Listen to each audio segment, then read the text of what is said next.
Then 1943 ਦੇ act ਤੋਂ ਬਾਅਦ 1945 ਦੇ ਵਿੱਚ ਜਿਹੜਾ ਫਾਰਮੇਸੀ ਬਿੱਲ ਆ ਉਹ ਪਾਸ ਹੋਇਆ ਸੀ ਕਿ ਜਿਹੜਾ ਪ੍ਰੋਫੈਸ਼ਨ ਅਤੇ ਪ੍ਰੈਕਟਿਸ ਆਫ ਫਾਰਮੇਸੀ ਉਹ ਰੈਗੂਲੇਟ ਕੀਤਾ ਜਾਵੇ। ਦੈਨ 1948 ਦੇ ਵਿੱਚ ਜਿਹੜਾ ਫਾਰਮੇਸੀ ਐਕਟ ਆ ਉਹ ਪਾਸ ਹੋਇਆ ਸੀ। 1954 ਦੇ ਵਿੱਚ ਕੀ ਹੋਇਆ ਸੀ, ਜਿਹੜੇ ਡਰੱਗ ਐਂਡ ਮੈਜਿਕ ਰੈਮਡੀਜ਼ ਆ ਮਤਲਬ ਉਹ ਐਕਟ ਪਾਸ ਹੋਇਆ ਸੀ in order to have control ਦਾ ਓਵਰ ਜਿਹੜੀ ਐਡਵਰਟਾਈਜ਼ਮੈਂਟ 'ਚ ਦਿੱਤੀਆਂ ਜਾਂਦੀਆਂ ਨੇ ਉਹਨੂੰ ਕੰਟਰੋਲ ਕਰਨ ਦੇ ਲਈ ਉਹਨਾਂ ਨੇ drug and magic remedies act pass ਕੀਤਾ ਸੀਗਾ।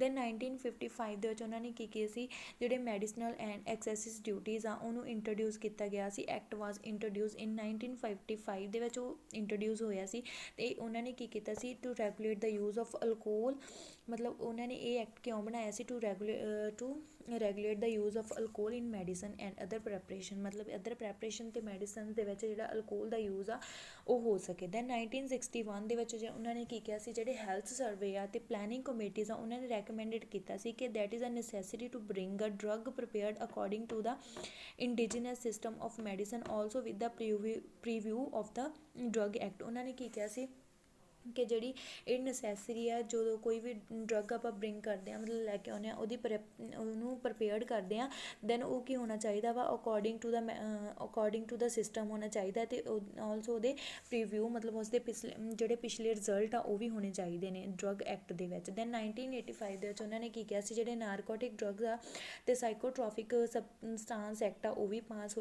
ਹੋਏ ਸਨ ਇਸ ਦੇ ਵਿੱਚ। ਦੈਨ 1994 ਦੇ ਵਿੱਚ ਉਹਨਾਂ ਨੇ ਕੀ ਕਿਹਾ ਸੀ, ਜਿਹੜੇ ਡਰੱਗ ਪ੍ਰਾਈਸ ਕੰਟਰੋਲ ਆਰਡਰ ਨੇ ਉਹ 1979 ਐਂਡ 1987 ਦੇ ਵਿੱਚ ਉਹ ਪਹਿਲਾਂ ਦੁਬਾਰਾ ਰੀਪੀਲਡ ਕੀਤੇ ਗਏ ਸਨ ਦੈਨ ਮੋਡੀਫਾਈ ਕੀਤੇ ਗਏ ਸਨ। ਦੈਨ 1994 ਦੇ ਵਿੱਚ ਇਹ ਜਿਹੜੇ ਪ੍ਰਾਈਸ ਕੰਟਰੋਲ ਆਰਡਰ ਆ ਇਹ ਪਾਸ ਹੋਏ ਸੀ। ਦੈਨ ਲਾਸਟ ਉਹਨਾਂ ਨੇ ਕੀ ਕਿਹਾ ਹੈ ਕਿ in spite of all the rules and regulation under the act even today the substandard drugs are available in the market. Drug control authorities are those person who do not have any qualification of pharmacy. ਉਹਨਾਂ ਨੇ ਕੀ ਕਿਹਾ ਕਿ in spite of ਮਤਲਬ ਇਹਨਾਂ rules and regulations ਦੇ ਹੋਣ ਦੇ ਬਾਵਜੂਦ ਵੀ ਜਿਹੜੇ ਅੱਜ ਦੇ ਮਤਲਬ ਟਾਈਮ ਦੇ ਵਿੱਚ ਜਿਹੜੀਆਂ ਸਬਸਟੈਂਡਰਡ ਡਰੱਗਸ ਆ ਉਹ ਅਵੇਲੇਬਲ ਨੇ ਮਾਰਕੀਟ ਦੇ ਵਿੱਚ। ਦੈਨ ਉਹਨਾਂ ਨੇ ਕੀ ਕਿਹਾ ਕਿ ਜਿਹੜੇ ਡਰੱਗ ਕੰਟਰੋਲ ਅਥੋਰਿਟੀਜ਼ ਆ ਮਤਲਬ ਜਿਹੜੀਆਂ ਡਰੱਗ ਕੰਟਰੋਲ ਅਥੋਰਿਟੀਜ਼ ਨੇ ਉਹਨਾਂ ਦੇ ਵਿੱਚ ਕੁਝ ਪਰਸਨ ਇੱਦਾਂ ਦੇ ਨੇ ਜਿਨ੍ਹਾਂ ਕੋਲ ਕੁਆਲੀਫਿਕੇਸ਼ਨ ਵੀ ਹੈ ਨਹੀਂ ਗੇ ਫਾਰਮੇਸੀ ਦੀ। ਸੋ ਜਿਹਦੇ ਕਰਕੇ ਜਿਹੜਾ progress of the profession of pharmacy ਆ ਉਹ ਕੀ ਹੋ ਰਿਹਾ, ਦਿਨੋਂ ਦਿਨ ਸਲੋ ਡਾਊਨ ਮਤਲਬ ਦਿਨੋਂ ਦਿਨ ਉਹ ਨੀਚੇ ਜਾ ਰਿਹਾ ਇਨ ਅ ਨਟਸ਼ਲ ਮਤਲਬ ਐਜ਼ ਅ ਰਿਜ਼ਲਟ। ਲਾਸਟ 'ਤੇ ਉਹਨਾਂ ਨੇ ਕਿਹਾ ਕਿ it can be said that the concept of pharmacy is changing day by day. ਜਿਹੜਾ ਕੰਸੈਪਟ ਆਫ ਫਾਰਮੇਸੀ ਉਹ ਡੇ ਬਾਈ ਡੇ ਚੇਂਜ ਹੋ ਰਿਹਾ ਹੈ।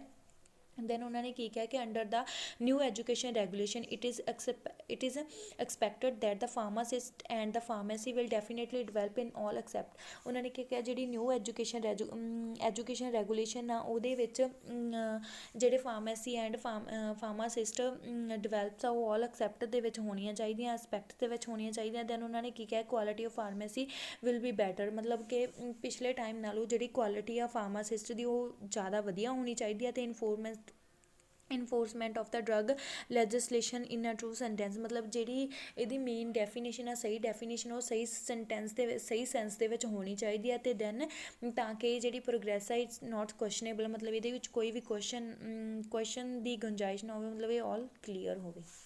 It's all about the origin and nature of pharmaceutical legislation in India.